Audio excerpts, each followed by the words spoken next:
Naging usap-usapan nga sa buong mundo ang matapang na hakbang ng Pilipinas na nagdulot ng pagkaalarma sa mga Chinese sa West Philippine Sea, sapagkat ipinasa na ng Pilipinas ang dalawang bagong batas na layuning linawin ang mga rutang pandagat.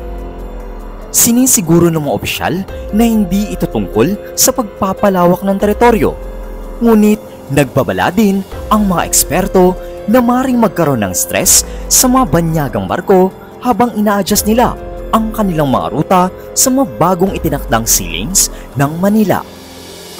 Ang Maritime Zones Act at ang Archipelagic Sea Lanes Act ay nilagdaan bilang batas noong nakaraang araw at nagdulot ng matinding kritisismo at nais nang harangin at ibasura ng China na may matagal ng hidwaan sa Pilipinas kaugnay sa mga karagatang ito. Bago pa nga ang paglagda sa 3 araw na Manila Dialogue sa South China Sea, sinabi ni Gavan sa kanyang mga kapwa pinuno ng Coast Guard na makikipagtulungan din pala dito ang mga bansa gaya ng Indonesia, Malaysia at maging ang Japan, at magkakaroon ng malaking papel sa pagpapatupad ng mga batas na ito.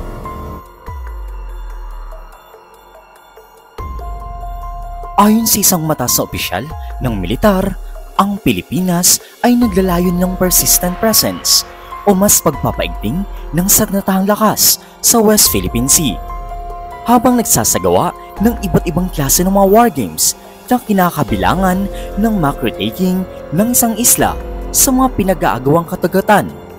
In short, ay magsasanay sila ng may estratehiya sa pagpoprotekta at pagbawi ng maninakaw ng mga isla sa atin ng China. Ang China ay matagal nang nagnanais na palawakin pa ang presensya nito sa mga naturang waterways, at ipinagpapalagay nito ang isang international na desisyon na nagsasabing walang legal na basehan ang pag-angkin ng China sa karamihan ng South China Sea areas. Kamakailan lang nag-deploy nga ang Beijing ng mga Navy, Coast Guards at mga tinaguriang Maritime Militia Forces na sinasabing mga Chinese fishing vessels upang pigilan ng Pilipinas na magtayo ng mga presensya sa mga importanteng reefs o bahura at isla sa West Philippine Sea. Kabilang nga sa dalawang isla na ito ang Fito at ang Luwaita sa Spratly Archipelago na hawak din ng Pilipinas, which is ang naging sentro ng wargames ng Maynila, kung saan nagpatupad ng maneuver ang mga sundalo upang maagaw muli ang mga malilit na isla mula sa isang mock enemy laban sa China.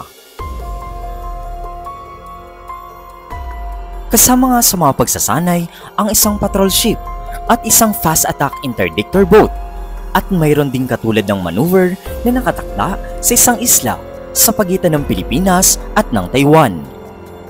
Ayon nga sa mga ulat ay magkakaroon tayo ng mga island seizure exercises, amphibious counter-landing exercises, at air defense exercises. Ayon kay Colonel Michael Lohico, isang organizer ng exercises, sa simula ng 12 araw na wargames na kinabibilangan ng 3,000 na mga sundalo mula sa Navy, Army at maging sa Air Force. Alam mo ba na ayon sa mga eksperto, inaasahan daw na magiging mas malaki pa ang hamon sa pagpapatupad ng Archipelagic Sea Lanes Law. Ang Pilipinas ay isang archipelago na estado na may 7,641 na mga isla at marami tayong mga rutang ginagamit para sa international na obligasyon. Sabi ng eksperto, inaasahan na ang mga stress na dulot ng batas na ito kapag ang mga international na kumpanya ng shipping lines ay kailangang mag-adjust ng kanilang mga ruta sa mga rutang itinakda ng batas. Nagbabala din sila na maring magdulot ito ng conflict o tensyon sa pagitan ng mga shipping economics at maging seguridad. Dagdag pa dito ay inanunsyo ng National Mapping and Resource Information Authority na maglalabas sila ng mga bagong mapa upang ipakita ang mga pinakabagong hakbang. Ang Maritime Zones Act ay naghahati sa maritime domain ng bansa sa mga lugar kung saan may soberanya ang Maynila. Ayon sa Section 6, tinutukoy nito ang maritime zone na tinatawag na Territorial Sea bilang ang katabing belt ng dagat na may sukat na 12 nautical miles mula sa baseline. Kasama rin sa Section 6 ang isang talata na kinikilala bilang bahagi ng teritoryo ng Pilipinas, ang Kalayaan Island Group, na matatagpuan sa labas ng 200 miles exclusive economic zone, which is mas lalong magpapainit sa China dahil target nga nila ang lugar na ito. At ayon pa dito, ang mga high tide features na sakop ng Kalayaan Island Group sa West Philippine Sea ay magkakaroon din ng Territorial Sea na 12 nautical miles mula sa mga baselines din nito. Ang Archipelagic Sea Lane Acts ay nagtatakda ng mga nautical highways na dadaan sa dalawang pinakamalapit na maritime zones, ang internal waters at ang archipelagic waters. Magkakabisa raw ang mga batas na ito 15 araw pagkatapos ng kanilang publication. Ngunit ang aktwal na pagpapatupad ay kailangang maghintay sa paglabas ng mga implementing rules and regulations.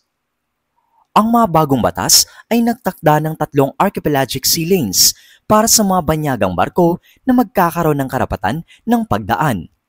At itinatakda rin ang mga air routes sa mga banyagang eroplano. May kapangyarihan na nakaupong Pangulo na baguhin o palitan ang mga sea at air lanes. Ang mga operator ng banyagang barko at eroplano ay mananagot sa mga pinsalang dulot ng hindi pagsunod sa mga alituntunin. Gayun din, ang mga banyagang gobyerno ay mananagot para sa mga pinsalang magiging dulot nito. In short, walang magiging excuses ng mga bansa sa batas na ito, lalong-lalo na ang China. Bilang tugon, sa panig naman ng China, sinabi nila na matindi nilang kinokondena at mariing tinatanggihan ang mga batas na ito na tinawag nilang malubhang lumalabag sa teritorial na soberanya ng China at mga karapatan pandagat sa South China Sea. Ayon sa Ministry of Foreign Affairs ng China, ang pagtatatag ng Kalayaan Island Group ay isang paglabag sa teritorial na soberanya ng kanilang bansa at ito ay iligal at hindi raw wasto. Idinagdag pa nila na ang pagtatangkang linisin ng Pilipinas ang mga iligal nitong pag-angkin at aksyon sa South China Sea sa pamamagitan ng pagpapasa ng Maritime Zones Act sa pangalan ng pagpapatupad ng UN Clause ay iligal at hindi raw wasto. At magbibigay ng matinding tugon ang China